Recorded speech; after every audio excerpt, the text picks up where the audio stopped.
recurring canal is a part of main canal, okay, which returns back, okay, is a part of main canal which return backs to the main canal but never goes to the apical area, means no apical area for your recurring canal. And as you know, you are well aware with this particular term called as apical delta. So apical delta is all the things which are seen at the apical area. Okay, so the next comes, this is an important area of canal configurations.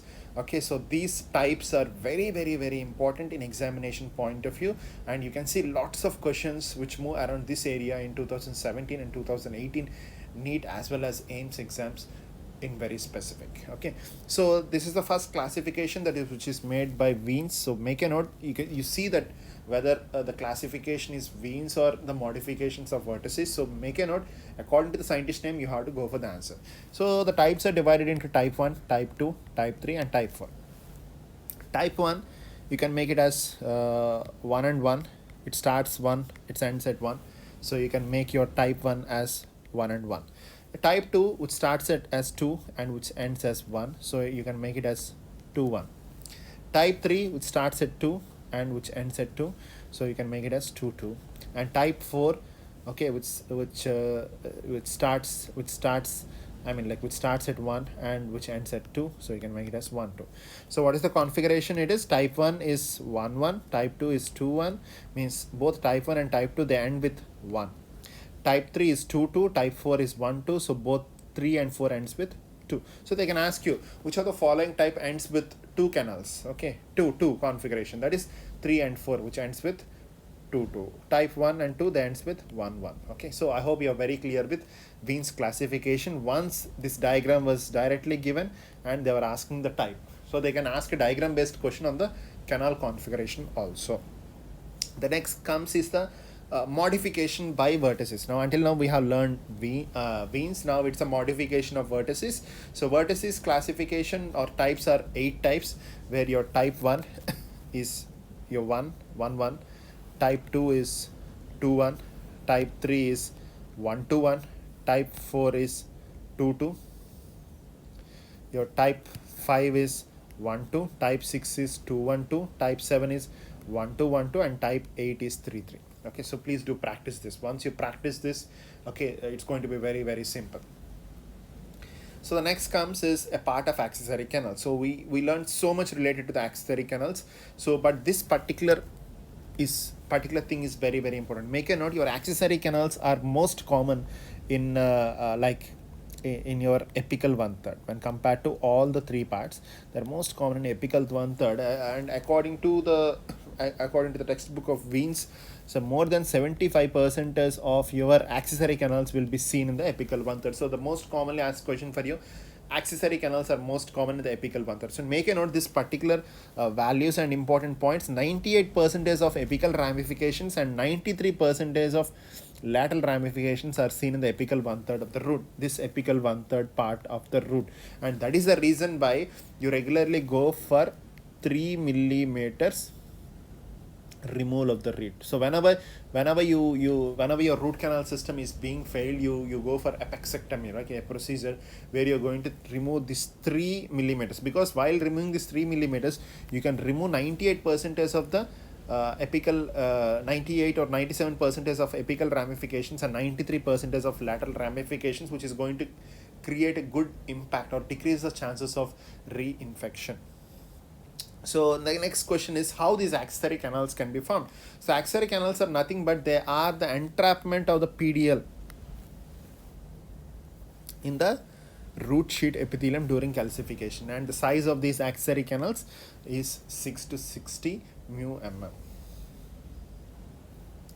So how you can detect the accessory canals? It's going to be very tricky and a tough task when you want to detect these accessory canals in the clinical scenario. But in few cases you can see some sort of thickening in the periodontal ligament at that particular area. So where you can this how you feels like this is it's like regularly your periodontal ligament can be uniform in your radiographs, but in there sometimes there may be some bulge over there or lesion looking like a lesion on the lateral surface of the root, where you can predict or think, okay, there is some chance of an axillary canal over this particular area. And of course, it has lots of clinical significance, like the most of your passes of irrigation solutions, or your passes of the irritants that are released from the bacteria, and everything that takes place through this axillary canals. And of course, your the relationship between endoperio, we have something called as an endoperio relations, right? So how these endoperio relations, because they have a relationship, how they are related to each other, of course, these through the axillary canals and these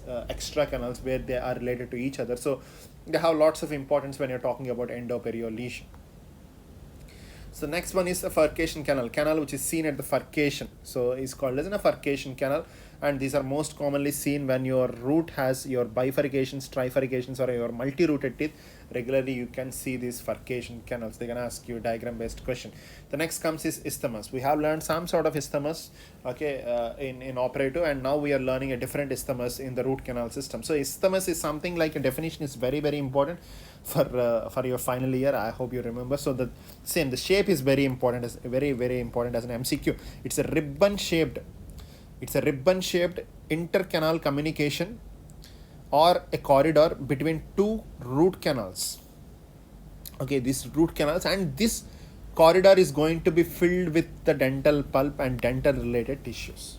Okay, so that's what the isthmus. And of course, the Kim's classification of isthmus is very very important in examination point of view, and this question was so many repeated in AIIMS in specific. I don't know why AIIMS people, they regularly pick questions on this dry area. Okay, so your types of isthmus and your diagram based questions on isthmus are very very important. So type 1 is a faint communication between two canals. You can see a faint communication between two canals, that is a type 1. Type 2, you can see a complete communication between two canals. Type 3, a very short communication between the two canals. Type 4, complete or incomplete between two or more canals, three or more canals. You can see 4 canals in this. Type 5, 2 or 3 canals opens without a visible communication. They have communication, but it's not visible out. Okay, this is type 5. So these are the types of isthmus according to Kim's et al. That is, type 1 is faint communication, type 2 is complete communication, type 3 is complete but very short, type 4 is complete or incomplete between 3 or 4, type 5 is not visible. It's not without any visibility. That's an important keyword. The next comes, regularly you will not see any questions over this particular area. Okay, Kim's et al. Is the primary thing, but you should get prepared, right? So you should get prepared. They can nominate this as A or B. Okay, even a C, D, E, F. Very specific. Most commonly, if they're stressing on a different level, you can see the options and you can confirm whether they're going for the first type of classification or second type of classification.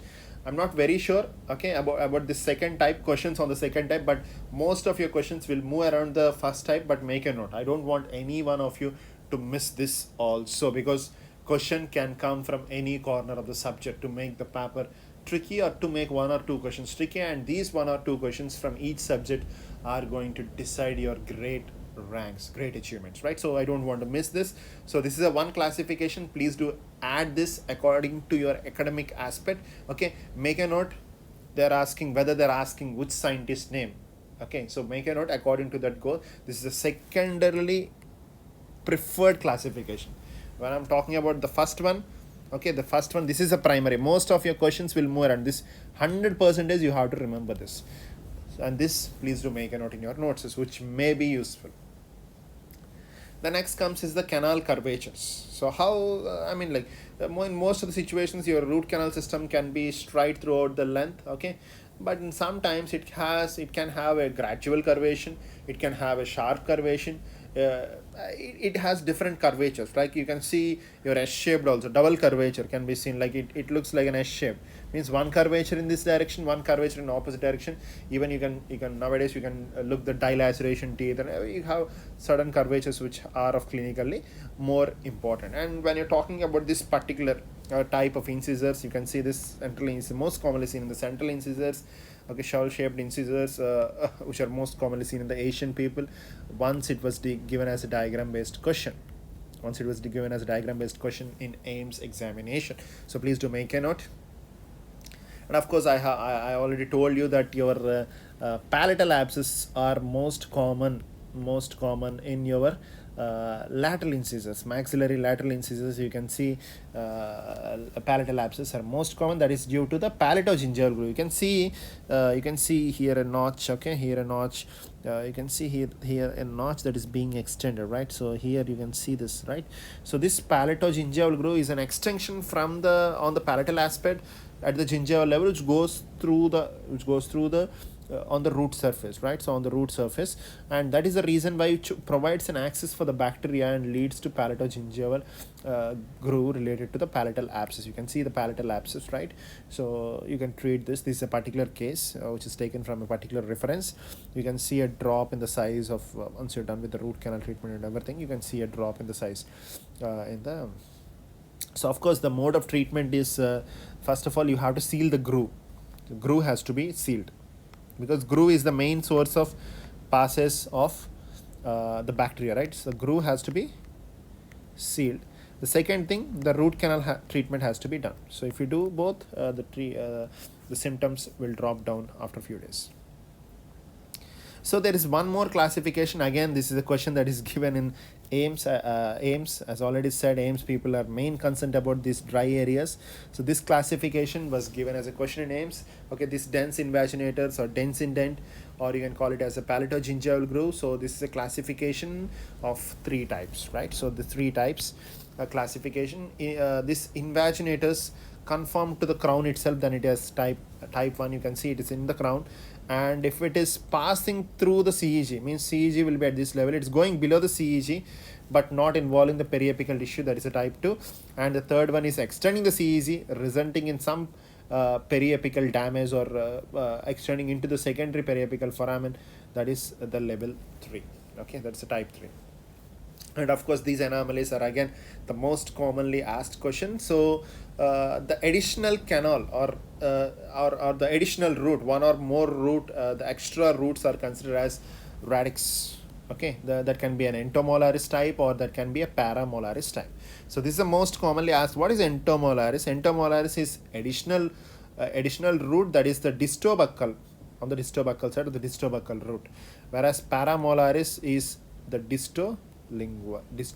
Okay, so your entomolaris is distolingual and your paramolaris is the distobuccal. Okay, make a note, right? So be very clear with this, don't get confused. Okay, so most of your questions will move around this.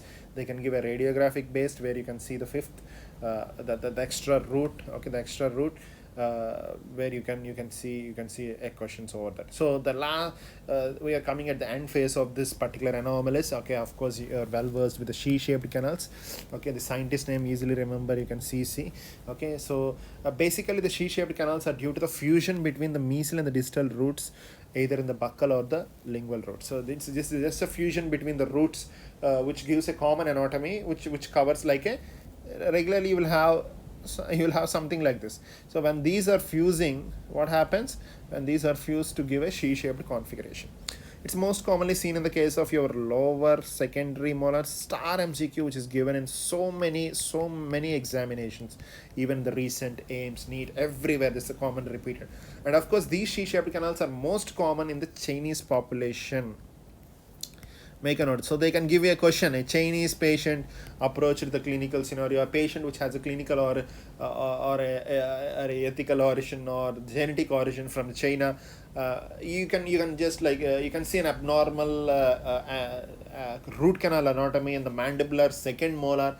Then blindly you can go for it as they are giving some origin, right? Genetic origin, and others they're identifying, they're giving you the incidence that is more common in the case of mandibular second molars, and directly you can go for the treatment as a she-shaped canals. Of course, when you're planning to go for a she-shaped canals, the mode of obturation is very important.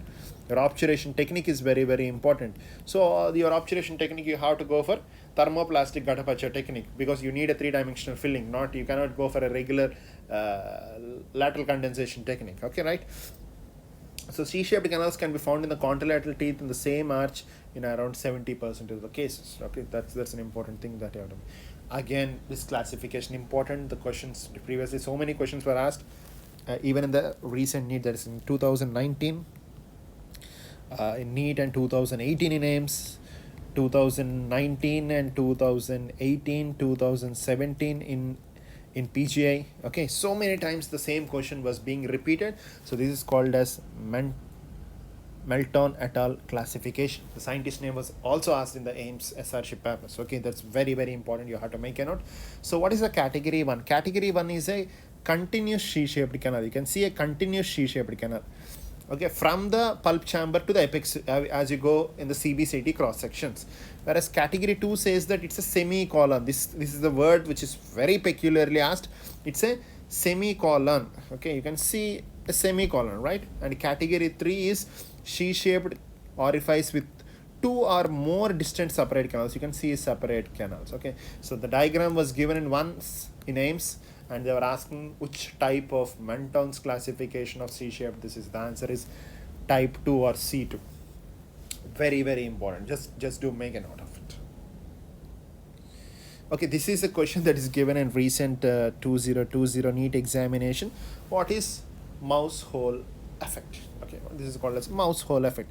Regularly, when you open your axis by following the principles what we have discussed, this is going to be your axis. But when you are going and opening the axis means on the axial wall, because on the axial wall means on the lateral side you never have your root canal orifices, right? So when you have an incomplete opening which is going to be on the axial wall, then you will have something called as mouse hole effect. Okay, so they're simply given a mouse hole effect is due to improper axis opening where the axis opening has been extended onto the axial wall, which should not be done. Okay, that's an answer for the question which is given in 2020 NEET examinations.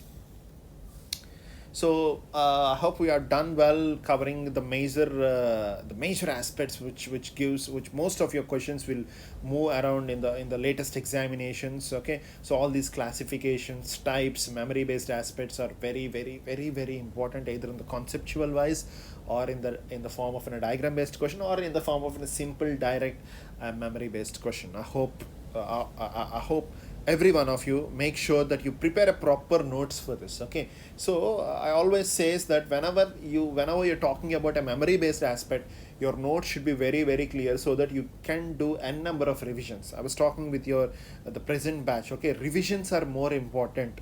Your revisions are more important. Once you're done with the baseline of the or the foundation of your course or your subject, you need to do n number of revisions. Followed by the revisions, you need to have a proper practice. So if you have these three sequences, like first one is the foundation, that is reading or preparing a proper notes.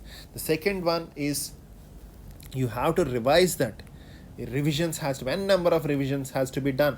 And the third one is you need to practice so many MCQs, logical based MCQs, memory based MCQs, case based MCQs, diagram based MCQs, matchings, and all you need to do n number of practice. Then the final execution in the examination hall will be perfect with good confidence. Okay, make sure you prepare a proper notes and try to follow the discussions which we are planning to take on the group in the evening sessions. Try to coordinate everything. Okay, probably it's going to take few more days for your smart notes going to be get updated on the website, and I can assure you 100% is that you no need to buy any other book. Every corner of the subject and every minor aspect of the preparation will be provided on the website or will be provided by MDS Conquer itself. Okay, so this is what the promise that I can give you for the fresh batch 2021 to 2022. Okay, so and the next thing is of course we are planning to start a few more batches for this NEET 21-22. Okay, 22 batch we are planning to start few more batches, and the dates will be announced. Please stay tuned to the YouTube channel, or it can be you can stay tuned to your WhatsApp groups or the statuses or the Facebook page or anywhere, Insta or anywhere. So yes, I want your positiveness towards the preparation. I want you to show good positiveness, learn as much subject as you can, and of course make sure you try to focus on the important content. Okay, so when you start preparation, there is one big question that has to be answered: what has to be done, what has to be left. So you should be focused more on what has to be done. So when you're focusing more on what has to be done, the probability of getting a better rank or a good rank will increase. Stay positive, stay blessed. Signing off, Dr. Srikanth from Team MDS Conquer.